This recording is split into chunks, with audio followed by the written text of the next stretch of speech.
Gloria a Dios. Gracias y paz. Gracias y paz para todos. Amén. Bendito Dios. Vamos a ir de inmediato a la meditación de la palabra del Señor, donde el Señor nos va a dar una enseñanza en esta tarde-noche. En el libro de Romanos, capítulo 12, verso 1 y 2. Romanos, capítulo 12, verso 1 y 2. Dice: por lo tanto, amados hermanos, les ruego que entreguen su cuerpo a Dios por todo lo que Él ha hecho a favor de ustedes. Que sea un sacrificio vivo y santo, la clase de sacrificio que a Él le agrada. Esa es la verdadera forma de adorarlo. No imiten las conductas ni las costumbres de este mundo. Más bien, dejen que Dios los transforme en personas nuevas al cambiarles la manera de pensar. Entonces aprenderán a conocer la voluntad de Dios para ustedes, la cual es buena, agradable y perfecta. Amén. Cuando uno lee las Escrituras y le da el sentido a las palabras, ya la palabra sola, la Escritura, la Biblia sola comienza a darnos el mensaje que Dios quiere. Yo antes era alguien que leía y leía mucho. Leía un libro de 250 páginas, lo leía en una mañana. O a veces me llevaba todo el día, pero desde la mañana hasta la tarde, si tenía tiempo, lo hacía. Devoraba los libros. Pero muchas veces tenía que retomar la lectura porque no sabía lo que había leído, no lo retenía y volvía otra vez. Y así estaba, pero en este tiempo que Dios me ha opacado un poco los ojos, me tomo el tiempo para leer. Y cuando usted respeta las comas, respeta los puntos, la Biblia toma otro sentido y es hermosa. Cuando estamos los discipulados, me encanta escuchar a los hermanos cuando leen muy bien. Pero cuando cambiamos una sola palabra o un acento o una coma, le damos otro sentido. Entonces, pruebe. Tómese el tiempo. Cuando usted lee la Biblia, tómese el tiempo sin apuro y va a ver cómo comienza a hablarle el Señor por medio de lo que está escrito. La Biblia relata una historia que ocurrió en Israel. ¿De qué era lo que leíamos? Hablábamos de que nosotros tenemos que ser un sacrificio vivo y agradable a nuestro Dios. Nosotros, nuestro cuerpo, mi forma de vivir, mi forma de conducirme durante el día, desde que me levanto hasta que me acuesto. Yo tengo que ser ese sacrificio de adoración a Dios. Y vuelvo a decir, la Biblia relata una historia que ocurrió en Israel. Y esto fue verdad, quedó registrado en las páginas de la Biblia. Dice que al llegar a la tierra prometida, 2 tribus y media se enamoraron de la tierra que estaba a las afueras de la tierra prometida.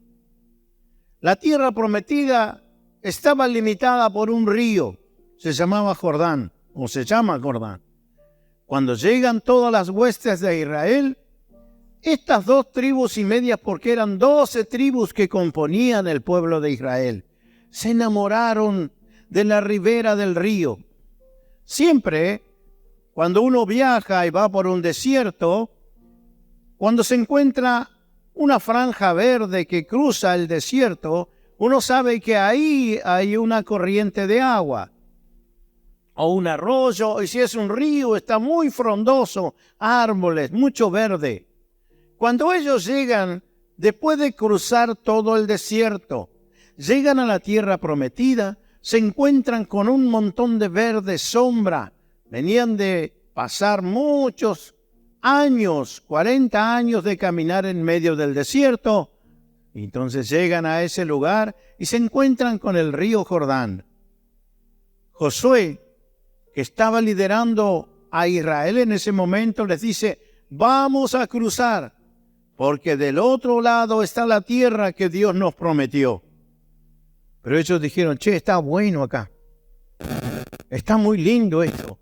Y se empezaron a hablar entre ellos: ¿y si nos quedamos acá? ¿Y si no cruzamos el Jordán? Porque esto está muy bueno para nuestros animales, para que puedan pastar. Mirá qué linda sombra. Y yo me imagino hacer mi casita acá. Y bueno, a nosotros nos ha pasado, hemos viajado al sur, a la parte de la zona de los lagos, y uno encuentra esos lugares, dice: yo me quiero quedar a vivir acá. Eso le pasó a la gente de la tribu de Manasés, de Gad y de la tribu de Rubén. Ellos llegaron y dijeron: che, esto está hermoso. Le hablaron a Moisés. Le dicen: Moisés, ¿nos podemos quedar aquí? No pasa nada si no cruzamos el Jordán a la tierra prometida. Y a Moisés no le agradó mucho. Dijo: no. La tierra que Dios nos prometió está del otro lado del Jordán. No comiencen con sus ideas raras, porque estos ya habían andado 40 años en el desierto por tomar malas decisiones. Y llegando otra vez al límite de la tierra para poder entrar, salen con esto estas 2 tribus y media. Y Moisés les dije: no, vamos a pasar todos del otro lado. No ofendamos al Señor. No sea que nos mande de vuelta al desierto. ¿No les bastó que llegando a esta tierra hace 40 años atrás Dios nos mandó de vuelta al desierto? Vamos a entrar. Y ellos insistieron porque les gustaba mucho la zona. Entonces Moisés llegó a un acuerdo con ellos y les dijo: bueno, si insisten, quédense de este lado, pero con la condición que le van a ayudar a sus hermanos a conquistar el territorio que está del otro lado de Israel. Porque ustedes se pueden quedar muy tranquilos y cómodos aquí y se establecen mientras las otras tribus que tienen que cruzar no tienen nada. Entonces vamos a hacer así: ustedes se quieren quedar, pero ayudan al resto de Israel a conquistar la nueva tierra. Y ellos dijeron: sí, no hay problema. Los hombres de guerra, es más, dijeron: vamos a ir al frente cada vez que haya una batalla, nosotros somos los primeros que vamos a ir. Veo, cuando uno quiere algo, promete el oro y el moro para convencer. Pero no era el propósito de Dios. El propósito de Dios era que todos cruzaran, porque la tierra que Dios les había dado estaba del otro lado del Jordán. Porque hebreos, ¿sabe qué significa? A ellos les llamaban hebreos, a Israel, porque hebreos significan los que cruzaron el río. Los del otro lado del río. ¿Quién le puso hebreos? La gente de Canaán. Porque se corrió todo el comentario cómo Dios los hizo cruzar. Detuvo el agua del río Jordán y lo amontonó todo el agua, y ellos pasaron en seco. Miles de israelitas cruzaron en seco. Entonces la gente de ese tiempo, enterándose de esto y algunos viendo lo que estaba pasando, les llamaron hebreos, los que vinieron del otro lado del río. Pero estas 2 tribus y media negociaron para quedarse del otro lado. Y haciendo esta historia larga que usted la va a encontrar en Números, en el capítulo 32, usted léala, y así como se lo dije, respetando las pausas, las comas, los acentos. Y ellos hacen lo pactado, se ponen de acuerdo y le ayudan al resto de sus hermanos de Israel. Pero ellos no eran hebreos porque no cruzaron el río. Las familias se asentaron, pusieron sus tiendas por el costado del Jordán y ya estaban establecidos. Sus familias no sabían de la guerra, no sabían de los heridos, no sabían de muerte, no sabían nada. Se quedaron del otro lado del Jordán.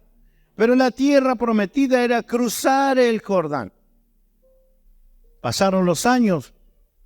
Dice la palabra que a los 5 años más o menos la tierra descansó de la guerra y ellos pudieron volver otra vez del otro lado del Jordán a reunirse con las familias que habían quedado ahí. Dice la Biblia que cuando ellos vuelven, encuentran un detalle. Estaban todo el tiempo viviendo entre los israelitas. Ellos siempre estaban adorando a Dios, porque todo el resto de las tribus siempre cantaban al Señor, adoraban a Dios, hablaban de Dios. Estaba Josué, les compartía la palabra. Estaban los sacerdotes siempre ministrando, hablando de las cosas del Señor. Y cuando ellos se vuelven, encuentran que de este lado del río, sus familias que habían quedado hace 5 años acá, nadie hablaba nada de estas cosas. Ellos se ocupaban en sus negocios, en sus cabras, en sus ovejas, y nadie ni siquiera compartía, ni sabían orar siquiera. No tenían el mínimo conocimiento, solo algún viejito tal vez decía, che, gracias a Dios. Pero ellos encontraron 5 años después que habían perdido la identidad de pueblo de Dios.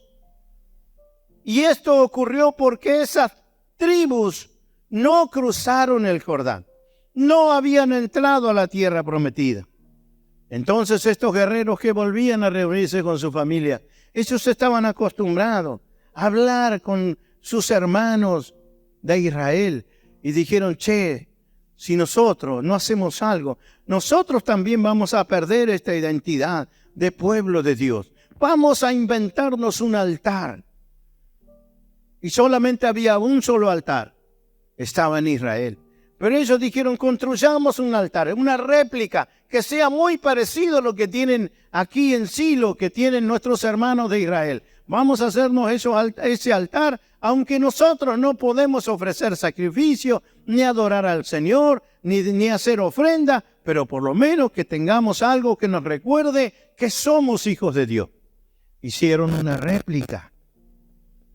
Esto les llevó un problema con el resto de sus hermanos, porque vinieron los otros y le dijeron, ¿qué están haciendo ustedes? Se están aislando, no solamente se quedaron del otro lado, ahora quieren hacer un nuevo altar para ustedes cortarse solo. Y ellos dijeron, no, este altar es para que siempre nos recuerde que nosotros también somos de Israel. Nosotros también somos pueblo de Dios. ¿Sabe lo que dice la Biblia? En Josué capítulo 22, 24. Josué 22, verso 24 al 28 dice, esto contestaron, la verdad es que construimos este altar porque tenemos miedo de que en el futuro sus descendientes le digan a los nuestros, ¿qué derecho tienen ustedes de adorar al Señor de Israel? El Señor ha puesto el río Jordán como una barrera entre nuestra gente y ustedes, gente de Rubén y de Gad. Ustedes no tienen derecho de afirmar que pertenecen al Señor. Así, los descendientes de ustedes podrían impedirles a los nuestros que adoraran al Señor. O sea, mire el planteo que se hacen ellos. Puede ser que un día nosotros nos vamos a encargar de siempre refrescarle la memoria a nuestros hijos de que somos pueblo de Dios. Pero puede ser el día que ya pase nuestra generación, no va a quedar nadie. Y al vivir de este lado ellos olviden totalmente que son hijos de Israel. Y si un día quieren ir a adorar a alguno allá, los de ustedes les digan, ¿qué haces vos acá? Vos no sos de los nuestros, así que andate. Por eso dice, por eso decidimos construir, verso 26, el altar, no para presentar ofrendas quemadas o sacrificios, sino como un monumento conmemorativo. ¡Qué tristeza! Hacer un altar que no sirve para nada. solamente tenerlo como una reliquia. Les recordará a nuestros descendientes y a los de ustedes que nosotros también tenemos el derecho de adorar al Señor en su santuario con nuestros sacrificios, nuestras ofrendas quemadas y ofrendas de paz. Entonces sus descendientes no podrán decirle a los nuestros: ustedes no tienen derecho de afirmar que pertenecen al Señor. Si ellos dicen eso, nuestros descendientes podrán responder: miren esta réplica del altar del Señor que construyeron nuestros antepasados. No es para sacrificio ni ofrendas quemadas, es para recordarnos la relación que ambos tenemos con el Señor. O sea, era una fachada ese altar. Más o menos se entiende lo que ellos quisieron hacer. El altar del Señor era el genuino, el que estaba del otro lado. Ese sí servía y ese funcionaba. Pero el que ellos hicieron fue una réplica. Solamente como tener una Biblia vieja en el hogar y decir: esta Biblia era de mi abuelita. Ojo con la Biblia. Pero nunca se lee. Nunca nadie la abre. Nunca nadie ve qué hay dentro de esa Biblia. Solamente los niños pasan y la ven como algo que perteneció a la abuela y no hay que tocarlo. Llena de tierra, lleno de polvo algunas veces, pero ahí está, la Biblia de la abuela. Y a algunos se le puede ocurrir: ¿para qué puede servir? Abrirla en el Salmo 91 y si tenés pesadilla, ponela debajo de la almohada. O abrirla en algún lugar. Vas a ver que vas a dormir bien. Y ya comienzan con esas cosas. Eso ya es más tirando a la hechicería con la Biblia de la abuela. Pero no representa nada para la familia. Solamente es una fachada, una reliquia. Es solamente una réplica. Y esto es lo que produce la religión. Esto es lo que causa la religión. Cuando tenemos una fe heredada de nuestros padres. Cuando no sabemos cómo es Dios y cuándo el Señor puede sacarme de mi situación.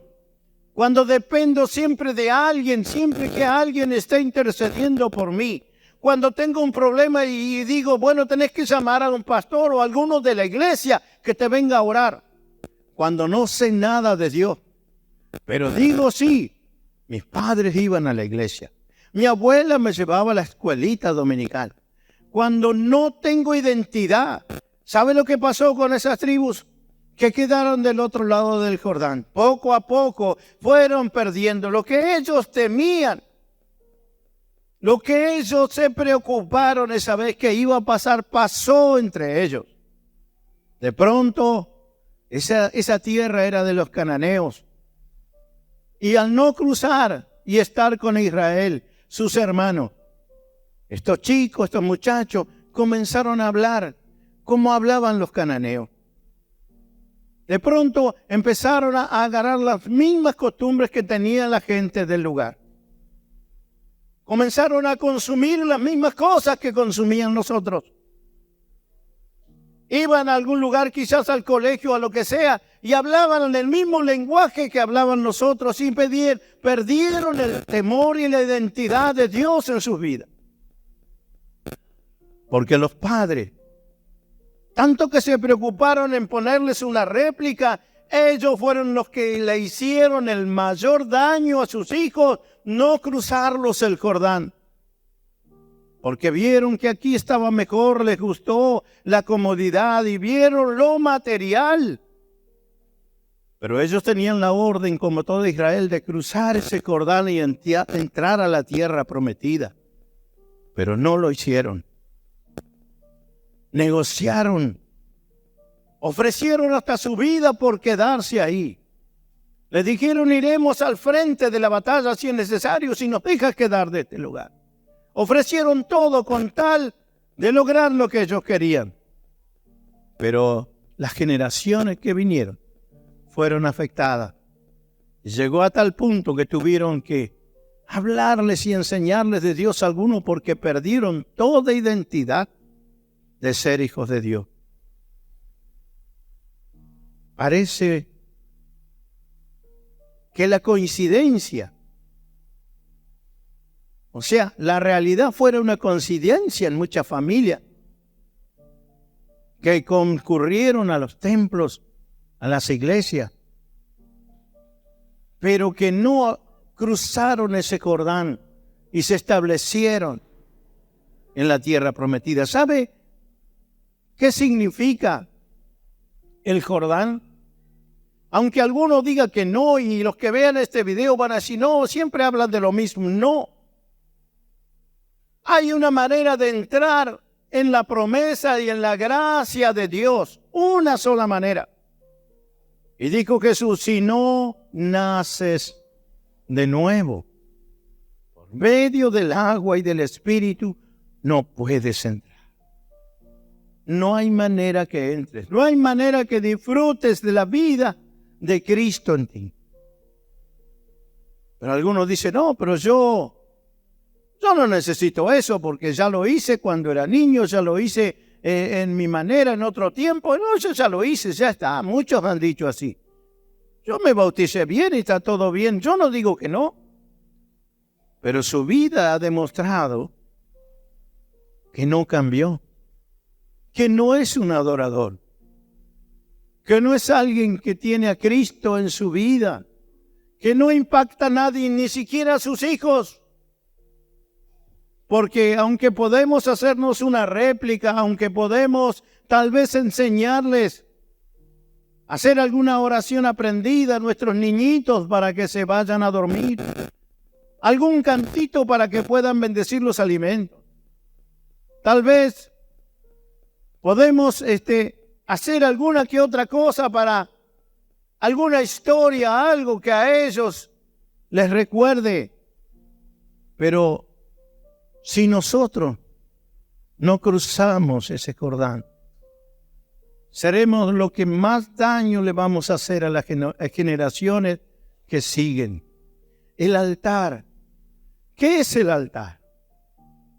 Muchos comparan el altar con una plataforma. Alguien pudiera decir, ¿cuál es el altar? Este es el altar. Y hay que cuidar el altar. Esto es solo un centro donde están los músicos y un atril donde se comparte la palabra del Señor. El altar estaba en el templo, estaba en el tabernáculo. En un templo hay altar. ¿Me está escuchando? En un templo hay altar. Y solamente en el templo existe el altar. El altar no está en cualquier lugar. Israel iba al templo y iba al altar. Pero resulta que ahora el templo, ¿quién es? Entonces vamos desmenuzándolo bien. El templo no es un lugar hecho de paredes, construidos por seres humanos, porque Dios dijo, nunca más habitaré en un lugar así. Nunca más pondré mi presencia en una casa. He escogido poner mis leyes en sus corazones. Y el templo serán las personas. Dice Ezequiel capítulo 36, 26. Dice, esparciré agua limpia y seré limpiado de todas vuestras inmundicias. Los limpiaré. Y cambiaré ese corazón de piedra por un corazón de carne sensible. Y pondré mi espíritu dentro de ustedes. Y mis leyes las escribiré en ese corazón nuevo que les pondré. Y haré que ustedes anden en mis caminos. Eso dice la palabra. ¿Y eso cómo sucede? Sucede ahora en la persona, ya no es más una casa. Alguien puede decir, cuando entré a este lugar, yo sentí la presencia del Señor. La presencia del Señor viene contigo. Y si tuviste que entrar aquí para sentir una presencia del Señor, lo que sentiste fue emoción. Tienes que entregar tu vida a Cristo, nacer de nuevo para que Cristo venga a vivir dentro de ti. No te sigas engañando más, porque la gracia está dispuesta hasta este día. Como dijo Samuel, pronto el Señor vuelve por su iglesia. Maranata, pronto vuelve el Señor y este mensaje tiene que correr. Ya no es el lugar, no es el evento, no es la situación. Somos nosotros los portadores de la presencia de Cristo. Nosotros somos el templo, nosotros somos el altar. Yo soy el que llevo la presencia de Dios todo el tiempo en mi vida. Esa presencia que contagia, esa presencia que se deja ver, que aunque fui muy diferente, ahora ya no soy el mismo. Como dice ese coro que cantamos, fuimos lavados por dentro, ya no soy quien fui. Ahora soy distinto. Eso es lo que Dios ofrece. Dice que nosotros tenemos que ser un sacrificio vivo de alabanza para Dios, con nuestra manera de vivir en nuestro trabajo, con los nuestros, en nuestra casa. Porque en nuestro trabajo nos pueden considerar quizás el evangélico, el cristiano o el religioso, como nos quieran decir, pero en nuestra casa no podemos engañar a nadie, porque ahí nos conocen cómo somos, porque seguimos afectando a las generaciones que vienen atrás. Una plataforma, ¿sabe para qué sirve? Para que alguien vea o alguien te pueda ver. Una plataforma sirve para que alguien te conozca y te hagas ver delante de gente. Pero el altar, ¿sabe para qué sirve? Para afectar a las generaciones que vienen detrás tuyo. Para que las generaciones que vienen detrás tuyo conozcan a Dios y tengan la identidad de Dios en sus vidas, para que no tengan que ser evangelizados tus hijos.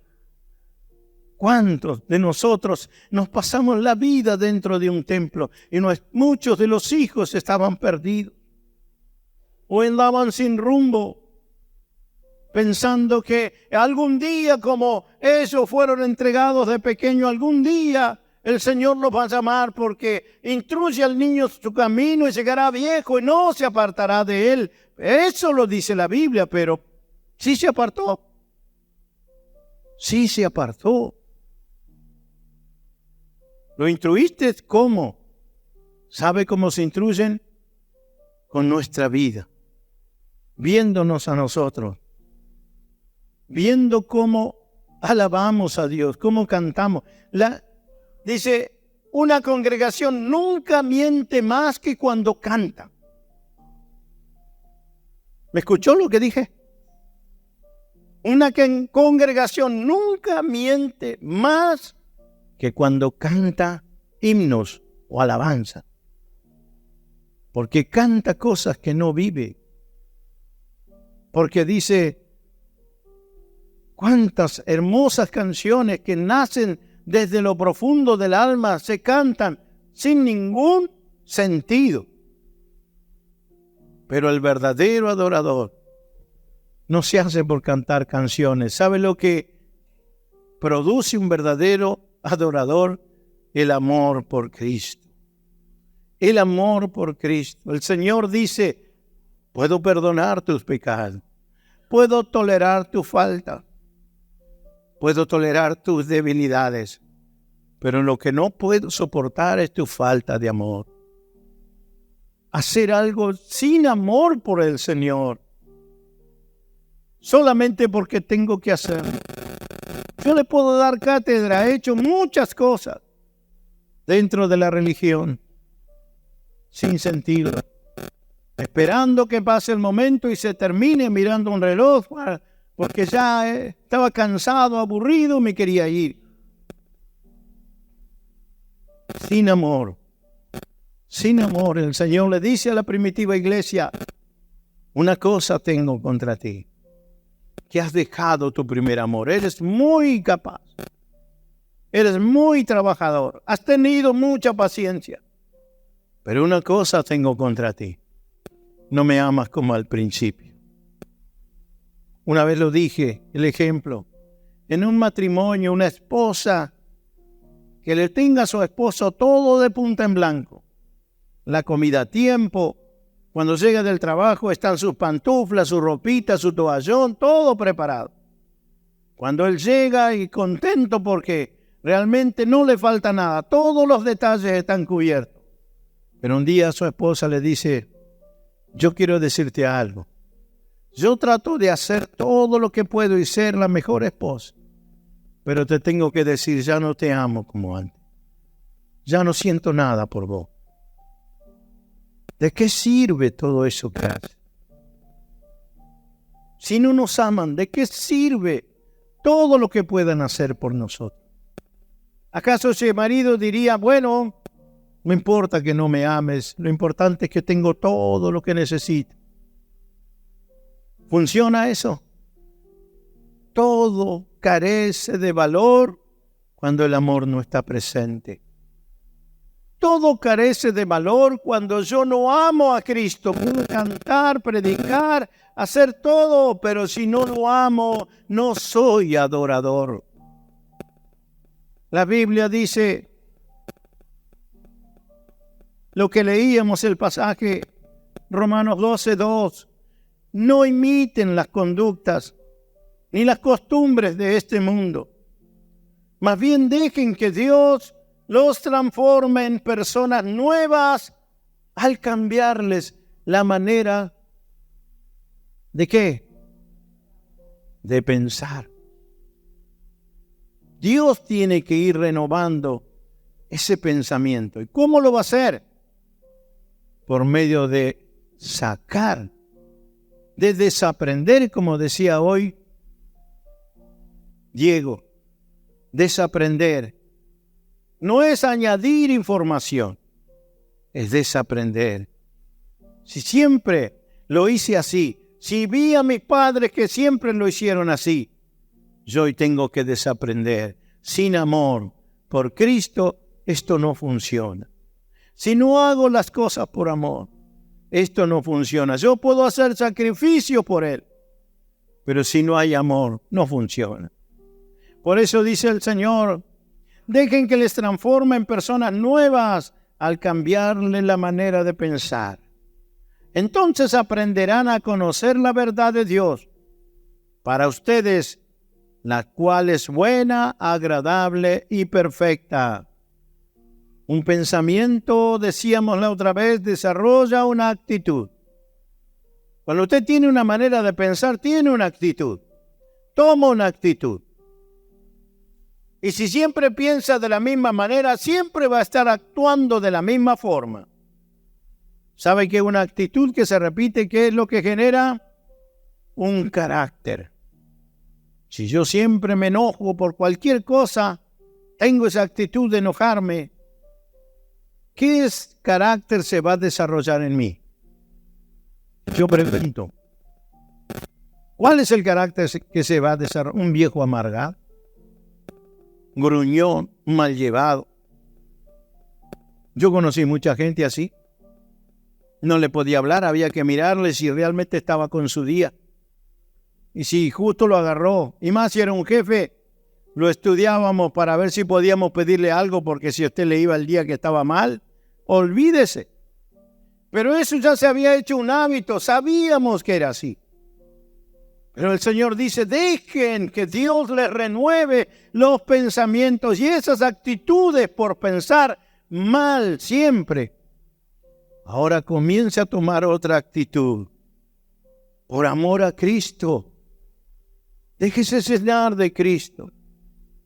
Si usted tenía un sentido extremo de la justicia, que no está mal, pero la justicia nuestra sabe que no es justicia.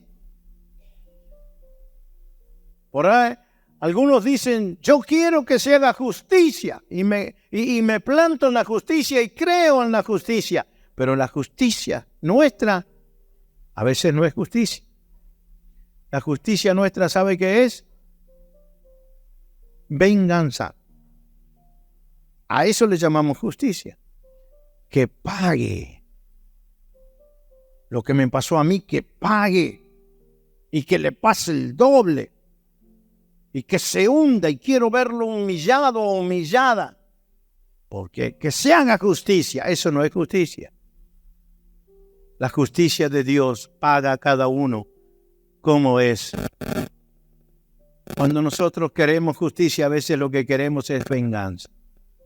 Y esa actitud, esos pensamientos generan una actitud en nosotros. Y esa actitud, si se repite, nos da un carácter.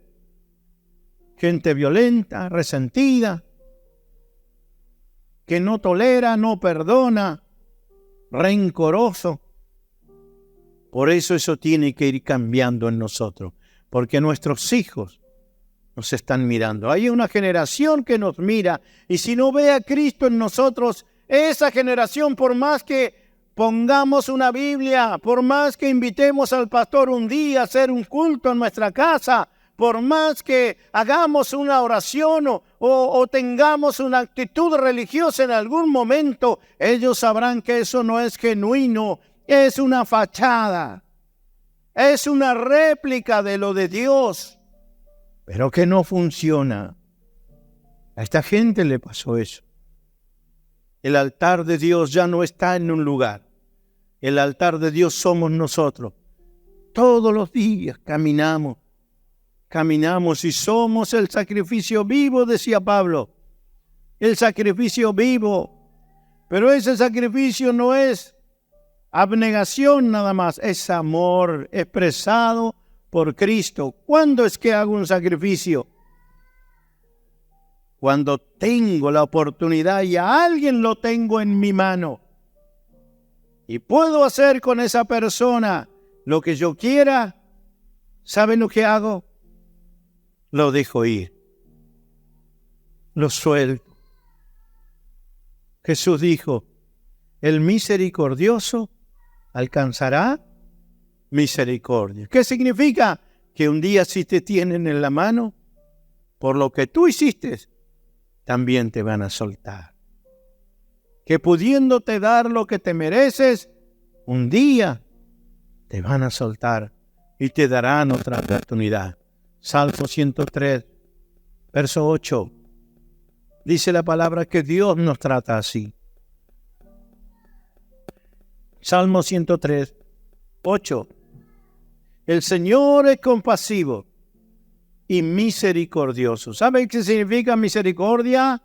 Cuando no te da, no te paga con la moneda de cambio que te mereces, sino que el Señor te deja ir, lento para enojarse y está lleno de amor inagotable. El verso 9, no nos reprenderá todo el tiempo, ni seguirá enojado para siempre. Ese es nuestro Dios. No nos castiga por todos nuestros pecados. No nos trata con la severidad. ¿Qué cosa? Que merecemos. Eso es misericordia. Y gracia, todavía que no te dio o no te trató como te mereces, encima te da un regalo. Es como que alguien te hizo algo y eso es llenarse de gracia, es ser lleno de gracia. Alguien que todavía te hizo algo y te debió y te está debiendo algo, lo llamas y le dices, está bien, anda tranquilo, no pasó nada. Eso es misericordia. Pero si le dice, para, no te vayas, vení un poquito, te voy a regalar esto. Y cuando se lo regala, eso es gracia. Jesús era lleno de gracia. María era llena de gracia. ¿Por qué cree que era llena de gracia? Porque ella se despojaba de sí mismo y se daba a los demás. Esteban, el primer diácono, era un hombre lleno de gracia. ¿Por qué? Porque él nunca iba hasta donde le correspondía, ni siquiera soltaba por misericordia al que le debía algo, sino encima le regalaba algo. Eso era gracia. Mire hasta dónde tenemos que llegar si Cristo nos ha dado gracia a nosotros. Él ha derramado su gracia sobre nuestras vidas. Por eso dice la Biblia, lo que recibiste de gracia, da de gracia. Somos el altar del Señor. No piense que esto es un altar. Esto no es un templo. Ni siquiera es un templo. ¿Verdad? Porque esto se usa para mucha función. Este es un punto de encuentro donde la iglesia, el templo de Cristo se reúne. Y el altar no es este, sino el altar somos todos nosotros los que venimos. Y somos el perfume agradable delante de Dios. Por eso Dios está transformando nuestras vidas. Pero para eso hay un requisito que sigue estando vigente hasta este día. No te puedes quedar del otro lado. Tienes que cruzar el Jordán y decidirte a ser parte de esta familia, a entrar en esta promesa que el Señor te prometió. ¿Cómo? Por medio del bautismo y del nuevo nacimiento. Lo vamos a decir hasta que el Señor nos venga a buscar. Y si no quieres escuchar, bueno, busca otro lugar. Pero este es el mensaje de Cristo y este es el mensaje del Evangelio. Nuevo nacimiento. Evangelio significa buena noticia, nuevo nacimiento por el cual puedes comenzar otra vez de cero. Un nacimiento no tiene vida anterior. Una resurrección sí, el que resucita retoma su vida y lo que era antes de morir. Los que resucitaron, Lázaro retomó su vida con sus hermanas, volvió a su casa, se reunió con sus amigos, los mismos enemigos que buscaban antes de morir, lo seguían buscando para matarlo, resucitó, se reencontró con la vida que tenía. Pero el nacimiento, un bebé que nace no tiene pasado, ¿o sí? No tiene pasado. Y Jesús dijo, si no naces de nuevo, y al nacer de nuevo, todo lo que hiciste, todo lo que viviste, todo tu historial queda sepultado en ese profundo mar, en esas aguas donde te hayas bautizado, queda sepultado y nunca más se volverá a encontrar otra vez contigo ninguna de esas consecuencias. El Señor prometió, y alejaré de ti tus pecados y tus rebeliones, como está el oriente del occidente, nunca se van a poder encontrar jamás. Entonces eres nueva criatura, por lo tanto, tu vida ha comenzado otra vez. Bendito es el Señor. Otra vez la invitación está a nacer de nuevo. Dios te bendiga. Amén. Gloria a Dios.